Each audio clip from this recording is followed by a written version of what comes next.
حدودك جنوبيه، اللي يتكلم عن الحدود خليه يجي هنا يتكلم هنا، يشوف شنو في هنا خليه يتكلم من هنا.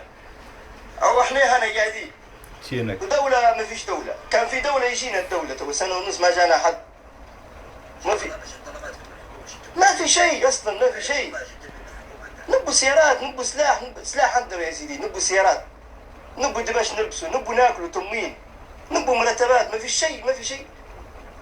اخوت لا واحد ما في شيء، اصلا ما انضمينا بكره احنا قاعدين يا جماعه ما انضموا. انا عسكري مشكله في الثوار ما انضموش قاعدين. يعني لو تبغى تنضم للجيش ما فيش، من يجينا؟ ما فيش ما في شيء. انت شو بتقول لي قناه قناة مسراتها نشكر قناة مسراتها، يجوا صحافة من قبل، لكن يجوا قنوات ما فيش، ما يطلعش يا يصوروا من هنا يمشوا يشحوين يلوحوا. انتم خلاص وقفوا معانا انتم. خلاص باي. ونبوا في دولة ولا ما فيش؟ وين الدولة بقى؟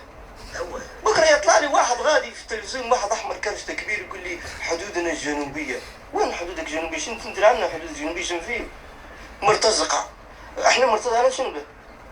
انا شنو تو قدامك؟ مرتزق تشادي هنا مش داير. انا ولد بلاد وموت هنا قاعد، حتى كاني مرتزق قاعد. تعال طلعني انت. ولا نسيبوها، اسمع ما فيش دعم، ما فيش دولة نسيبوها، خليه يخش سعدي وخلاص. هيك خير. ولا يجينا حد من بحر يمسك هنا يقعد هنا في سمس؟ ما فيش صح؟ نبو صراحة ونبو اشتياق، الله أكبر، وكفاح مستمر قاعدين احنا قاعدين.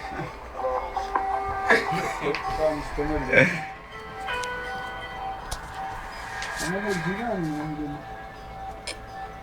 حسن يوسف